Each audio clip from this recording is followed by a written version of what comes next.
El Señor esté con vosotros. Lectura del Santo Evangelio según San Mateo. En aquel tiempo, al llegar a la región de Cesarea de Filipo, Jesús preguntó a sus discípulos: ¿Quién dice la gente que es el Hijo del Hombre? Ellos le contestaron: unos que Juan Bautista, otros que Elías, otros que Jeremías o uno de los profetas.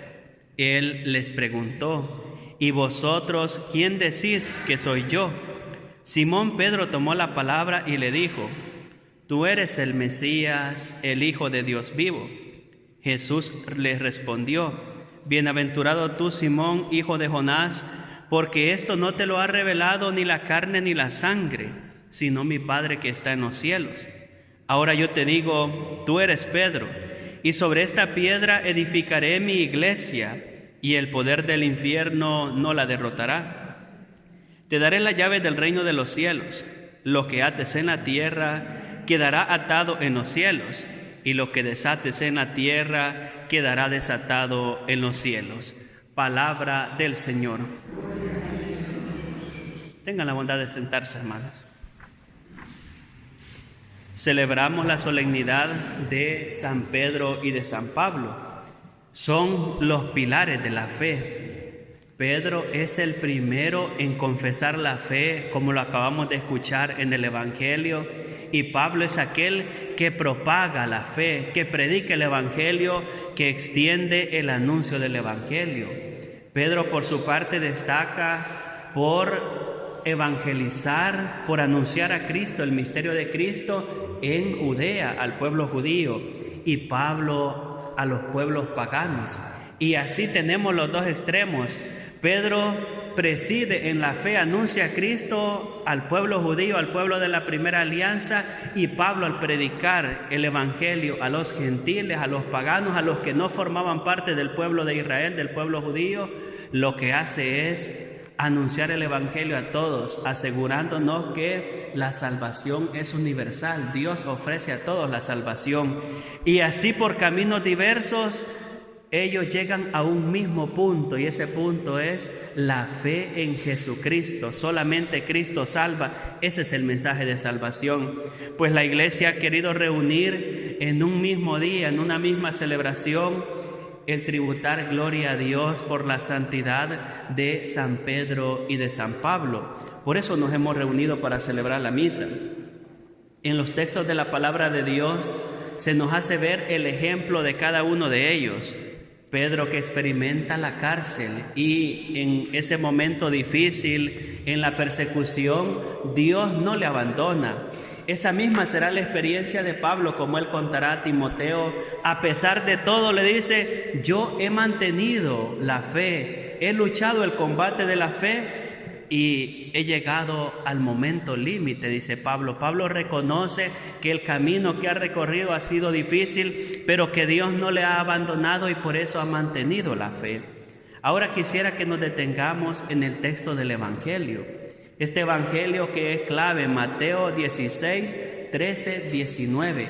Es un texto bíblico que yo creo que todos los cristianos lo tendríamos que tener en mente, tendríamos que tener siempre a mano este pasaje bíblico, Mateo 16, 13, 19, ya que aquí encontramos el fundamento a lo que es la iglesia.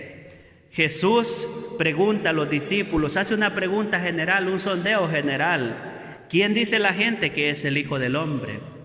Yo creo que si preguntásemos a la gente del siglo XXI, y digo a la gente, no solo a los cristianos, ¿quién dicen que es Cristo?, tendríamos infinidad de respuestas, desde las más lógicas hasta las más ilógicas, desde las más llamativas hasta las más desconcertantes. Tendríamos infinidad de respuestas. Y digo hasta las más desconcertantes porque hay quien se atreve a decir que Jesús era extraterrestre, pues hay respuestas que son absurdas e ilógicas. Y aquellos responden, dicen que eres el Bautista, o Elías, o Jeremías, o uno de los profetas. No se logra poner de acuerdo la gente. Y entonces viene la pregunta más seria de todos: ¿y vosotros que decís que creéis en mí, vosotros que me habéis seguido, quién decís que soy yo? Y todos se quedaron callados, nadie dijo nada. Solo Pedro se atreve a decir: tú eres el Mesías, tú eres el Hijo de Dios. Por eso hemos dicho que Pedro es el primero en confesar la fe. Pues Pedro, lleno del Espíritu Santo, afirma que Jesús es el Mesías. Si le preguntásemos a los cristianos del siglo XXI, y para vosotros que venís a misa, vosotros que sois cristianos, para vosotros, ¿quién es Jesús? También tendríamos un montón de respuestas, desde las más llamativas hasta las más desconcertantes, porque encontraríamos respuestas como: Jesús es el Salvador, es el Mesías, es Dios, es Señor. Encontraríamos muchas respuestas, y quizás muchas de ellas acertadas con la teología, muchas de ellas acertadas con lo que enseña el catecismo y la iglesia. En lo que no acertaríamos muchos es en el hecho de que diríamos que creemos en Jesús y muchas veces vivimos los valores contrarios a Jesús. Y entonces Jesús responde, Jesús se pronuncia, y yo quisiera que pongamos atención a la respuesta de Jesús. Le dice: bienaventurado tú, Simón, hijo de Jonás, porque eso no te lo ha revelado ni la carne ni la sangre, sino mi Padre que está en los cielos. Ahora yo te digo, tú eres Pedro. Llama la atención que Jesús primero le llama por su nombre, Simón, y después le dice: tú eres Pedro. Lo reconoce como quien es: bienaventurado Simón, hijo de Jonás. Y después le dice: ahora yo te digo, tú eres Pedro, y sobre esta piedra edificaré mi iglesia, y el poder del infierno no la va a derrotar. El poder del infierno no la va a derrotar. Me gusta cómo lo hace Jesús. Primero le dice: tú eres Simón, y a partir de aquí eres Pedro.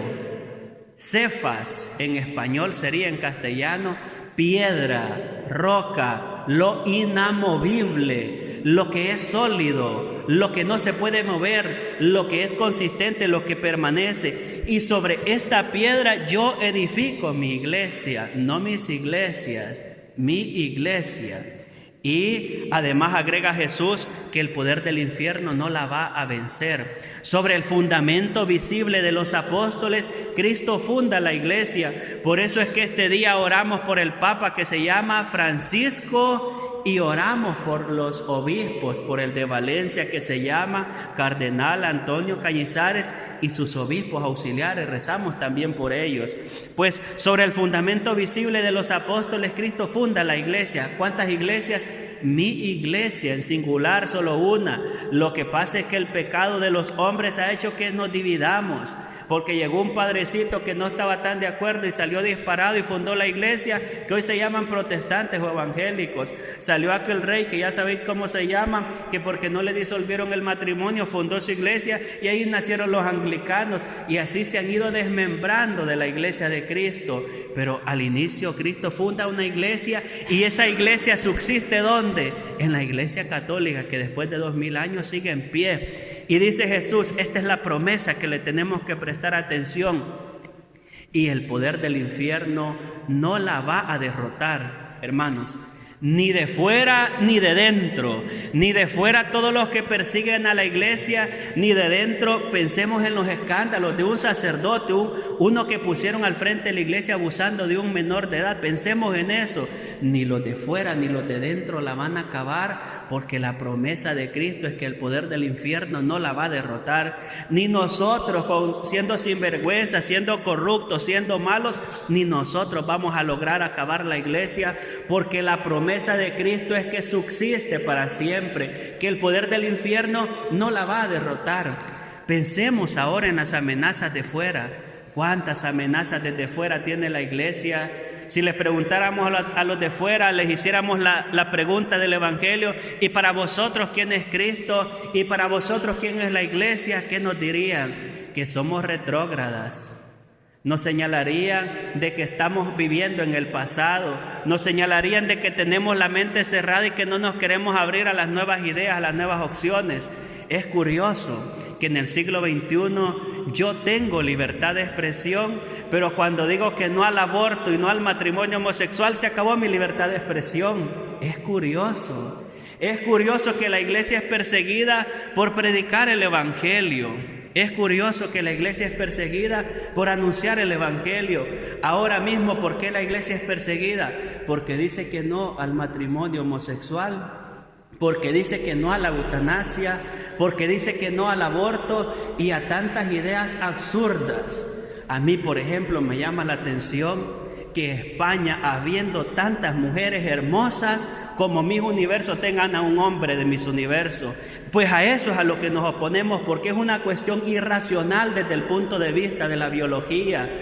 Desde el sentido común eso no puede ser. Llama la atención que nos critican y nos persiguen porque decimos que no a esas ideologías que dañan a la persona, porque el feminismo ha empoderado tanto a la mujer que al final los que proponen como modelo son hombres vestidos de mujer. Y sé que a muchos de vosotros también esto no os parece y quizás sientan que mis palabras son muy fuertes, pero a lo que quiero llegar es: la iglesia es perseguida por mantener fiel o por mantenerse fiel a lo que enseña la palabra de Dios.